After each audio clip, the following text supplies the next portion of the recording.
Welcome to the deep dive. So imagine this for a second. You're tracking global seismic activity, and a massive 7.7 magnitude earthquake hits Mandalay, Myanmar. Right, which is a major event. Yeah, but over 1,000 kilometers away, down in Bangkok, the ground barely even moves. Like if you were looking at the sensors, the acceleration registered at just, 2 to 4% of gravity. Barely a blip, really. Yeah. Well below the Thai legal safety limit. Exactly. The legal limit is 7.5%. So on paper, this is a non-event. It looks like you've got this massive safety margin, right? Almost 3 times the legal requirement. Which should mean total safety. But it didn't. Because a brand new, completely legally compliant skyscraper, the State Audit Office building, suffers a massive catastrophic structural failure. It's honestly a profound mystery. I mean, how does a modern fortress of glass and steel get completely torn apart by an earthquake happening in another country? Right. And that's our mission for this deep dive. We're going to unpack exactly how that happens. We are looking at this incredibly detailed engineering breakdown, a digital autopsy, basically by researcher and engineer Thanpan Bomokol. And when we say autopsy, we aren't talking about like some basic 3D sketch. He mapped the entire structure into a 58,000 joint digital simulation. 58,000 joints. That's insane. Yeah, it's wild. Every column, every concrete core wall, every beam was mathematically recreated. He wanted to see exactly what happened at the microscopic level. Because, like you said, the surface data made zero sense. If you just look at the code, the building should have just gently rocked. So what happened when you ran the simulation with the realistic 2.5% ratio? Well, he specifically looked at the building's behavior in the 3+ second period. Wait, let's define period really quick for everyone listening. That's just the time it takes for a building to sway all the way to one side and return to the start rate. Yep, that's it. And for a tall high-rise, that natural sway takes about 3 seconds. That 3-second mark is the building's natural frequency. Okay, so he plugs in the natural frequency and the real damping ratio. What does he find? The terrifying reality. Yeah. The force didn't just match the legal limit. In some structural areas, it completely exceeded it. Wow. Yeah. That assumed 3 times safety factor was a complete mathematical illusion. Okay, let's unpack this for the listener because it's like pushing a kid on a swing, right? That is a perfect analogy. Like if I walk up to a swing and push it at totally random times, nothing really happens. The swing jerks around, but the energy doesn't build up. Right, because you aren't matching the rhythm. Exactly. But if I push at the exact moment, the swing reaches the peak of its backswing, hitting its natural frequency, the energy stacks up. Push after perfectly timed push, the swing goes flying. And that is the fundamental physics of resonance. The earthquake in Myanmar was so far away that all those short, high-frequency, jerky waves had faded out. Oh, so only the long, slow rolling waves actually made it to Bangkok. Exactly. And those slow waves just happened to pulse at the exact same 3-second interval as the building's natural sway. Which means the building caught the energy and amplified it. Yeah. At resonance, the response can be up to 10 times more violent than a normal non-resonant shake. 10 times! That's terrifying. But wait. The source material notes that Thanapan tested 9 other high-rises in Bangkok using the exact same earthquake data. You did, yeah. So why didn't those 9 other buildings suffer the same catastrophic failure? It comes down to something called a unique structural footprint. You can have 2 buildings standing right next to each other, identical height, but they react totally differently. Because of how they're built inside. Exactly. The thickness of the core, the spacing of the steel columns, the floor plan, it all creates a unique natural frequency. So the earthquake waves basically acted like a key that only fit the State Audit Office building's lock. That's exactly it. For the other 9 buildings, their internal timing was maybe a fraction of a second different. The energy just didn't stack up. Okay, so the building takes this massive, perfectly targeted hit of energy. But engineers know earthquakes happen. They don't just, cross their fingers. How was the building mathematically supposed to handle that energy? This is where we get into the myth of the fuse. It involves a concept called ductility and a mathematical shortcut called the R factor. The R factor, or the response modification coefficient, right? Yes. So older codes realized that making a skyscraper rigid enough to completely resist an earthquake was physically and financially impossible. Because it would just have to be a solid block of concrete. Right, exactly. So instead, they designed them to trade damage for survival. The code assumes you can make individual parts, like the steel rebar, inside the concrete ductile, meaning it can stretch without snapping. Wait, how does stretching steel stop a building from falling down? Well, the theory is that it acts like an electrical fuse in your house. Oh, okay. Like when a power surge hits, the fuse blows to save the house from burning down. Exactly. In a skyscraper, the steel yielding or stretching is the fuse blowing. When the earthquake hits, the steel stretches, and that action eats up a massive amount of the energy. It locks the shear force in place. Right. It stops the structural damage from escalating. The building is permanently damaged, sure, but it remains standing.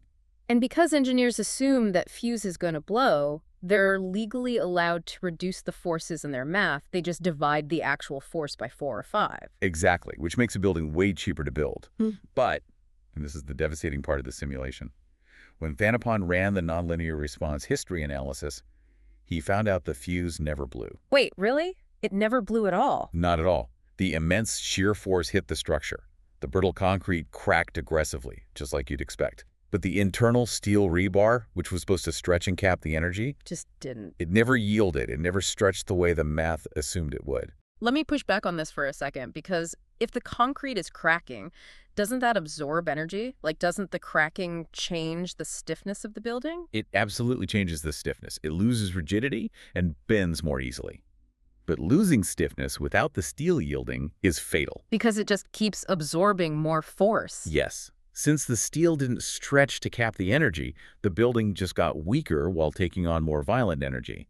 The supposed R factor just didn't exist in physical reality. Wow. Okay, so if the fuse never blew, that means the mathematical formulas used to design this thing were completely divorced from reality. Completely. Yeah. And that leads us to the legal codes themselves. Right, because this was legally compliant. What formulas were they actually using? The building was likely designed under the 2007 Thai codes, using things like the equivalent static method or response spectrum analysis, RSA. So, equivalent static method.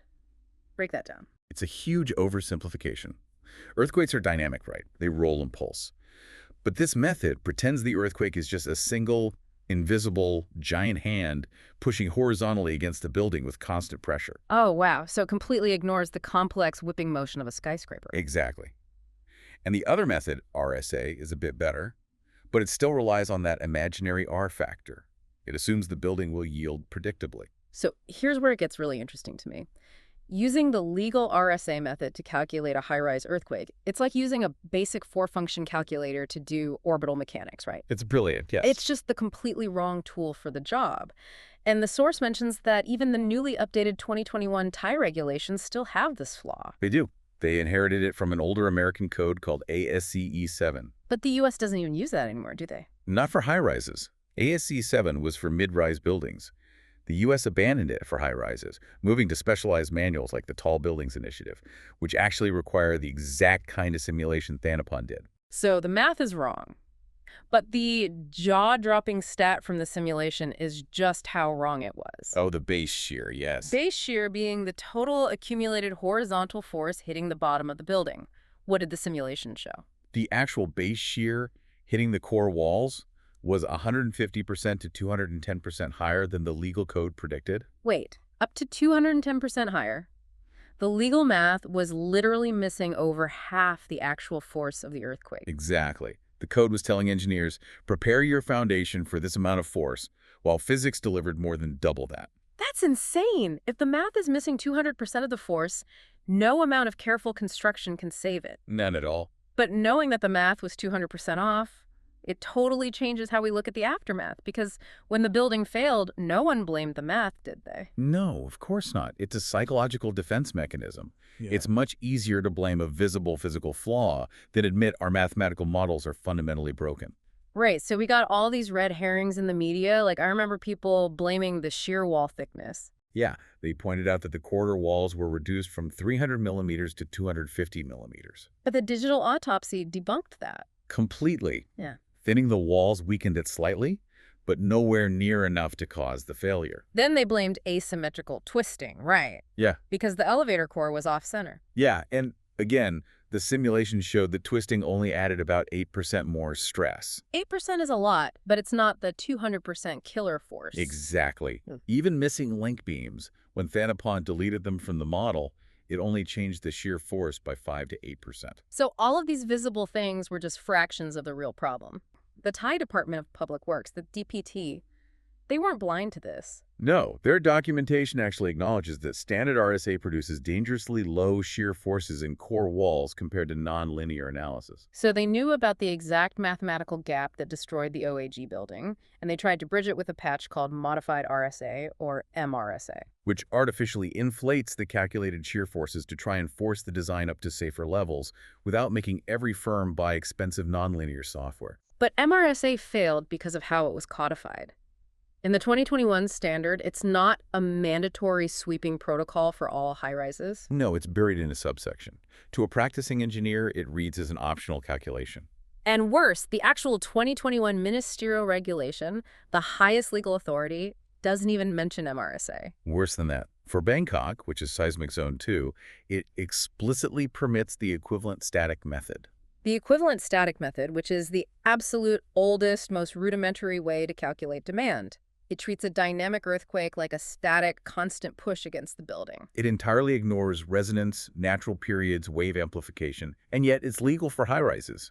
And because it's so simplistic, it produces the cheapest required shear forces. If these analytical tools like NLRHA exist, and we know about the ASC7 gap, why wasn't NLRHA used to design the OAG building in the first place? If we connect this to the bigger picture, it comes down to the economics of safety and the absolute need for performance-based design. Because, as we established, the law allows engineers to use the equivalent static method or standard RSA. Both use the R factor to reduce calculated forces. Which means the engineer can specify thinner walls and less steel.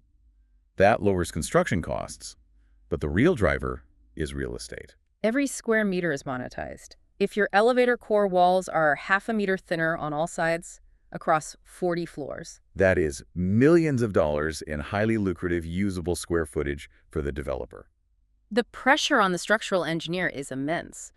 But isn't safety the bottom line? Why wouldn't a developer want the safest building? Because they assume code compliant means safe.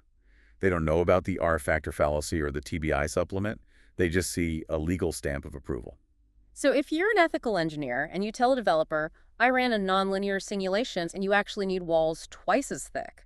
The developer will look at the legal code, conclude you are over-engineering the project, fire you, and hire a firm willing to design to the cheaper legal minimum. It's a race to the bottom. And it's financially incentivized and legally sanctioned by the regulations themselves. We can't rely on individual engineers to voluntarily sacrifice their businesses. The government has to mandate performance-based design. Yes. They have to make tools like NLRHA a legal requirement for all high-rises to level the playing field. Okay, but that brings us to the ultimate question for anyone listening.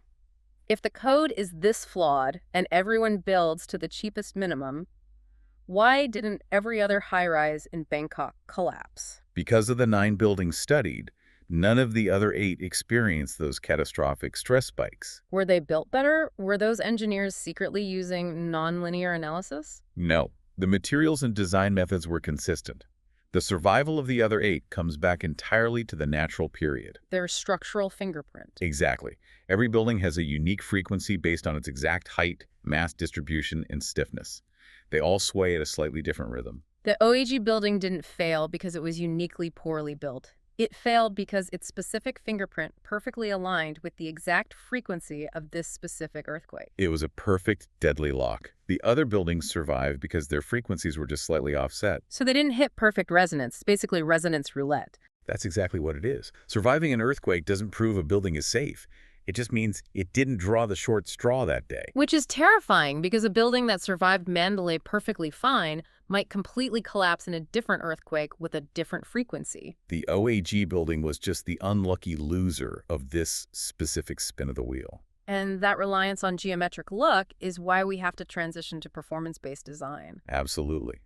The technology to simulate these forces exists. It must become the legal baseline. So wrapping up this journey, we've seen how judging danger by peak ground acceleration is dangerously deceptive. We've seen how the R factor is a mathematical fairy tale if the steel doesn't yield. And how architectural choices like setbacks create invisible bottlenecks, while outdated codes force the economics of real estate to prioritize cheap compliance over real physics. The vital takeaway here is that the engineering community must mandate nonlinear response history analysis for all tall structures.